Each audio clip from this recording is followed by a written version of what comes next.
agape. See, here's the thing. In English, we have one word, love. If I say, I love my mom, do you know what I mean?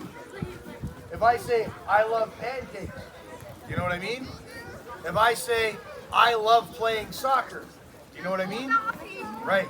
If I say, I love my brother, do you know what I mean? It's different, right? Same word, but we mean different kinds of love. Well, in the Greek language, they actually have different words for the different kinds of love. See, there's a place called Philadelphia. Have you ever heard of it? Philadelphia is called the city of brotherly love because phileo is the Greek word for the love that's shared between brothers and sisters. Agape is the highest form of love. The Bible says, for God so loved the world.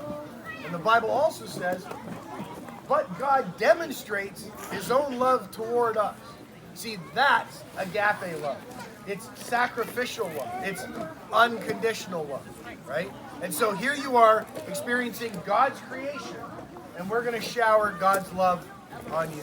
So we want to welcome you here or welcome you back here. So we start back here behind the cabin and the teepee because this stuff that we pour on our pancakes and sometimes on our ice cream and sometimes on our popcorn, it's been around for a very long time. And we want to acknowledge where we learned about it from. We learned about it from the indigenous people that lived here before us. So that's why we have the teepee. Now, if you haven't looked yet, I want you to turn around and look at the picture that's on the wall. So if you get too close to that picture, the picture is really pixelated. It's actually quite funny.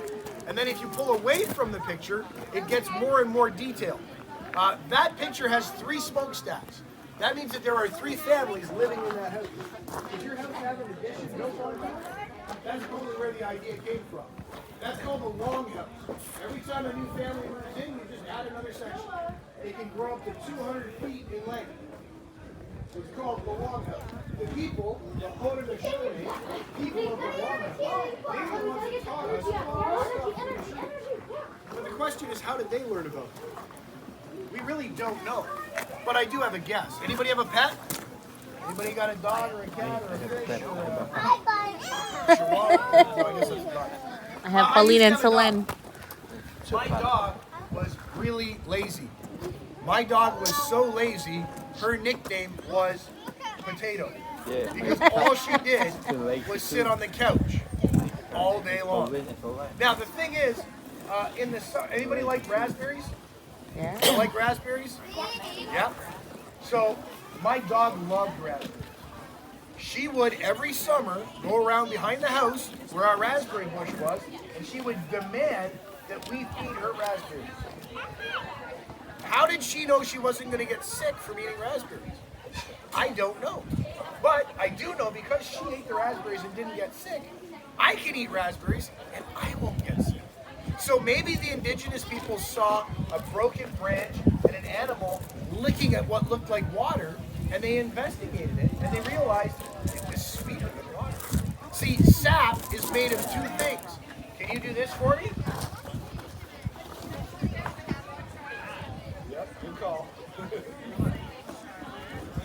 Sap is made of 2 things, sugar and water. Okay? It's the sugar that makes it sweet. In fact, the indigenous people called it sweet water. And they made it sweeter by trying to get rid of some of the water in the sap. And this is how they did it. So everybody needs to be able to see this spot here on our trough, because this is where the science is going to happen. I used to call it magic, but it's not magic, it's science. So they would have filled this with sap. Okay? They would have a fire where they would be warming rocks. When the rocks were hot enough, they would take the rock and they would put it into the sap.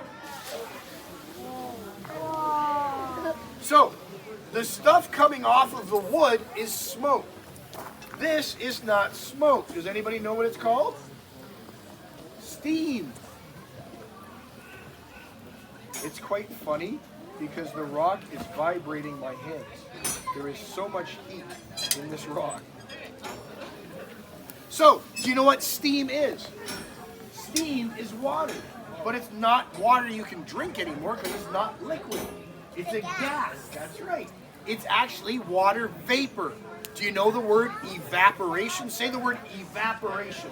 Evaporation. That's what's happening. The water is leaving the sap, which will make the sap even sweeter.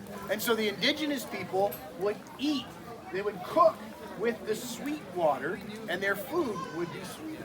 Okay? Now, one more thing before we move on that I want to show you.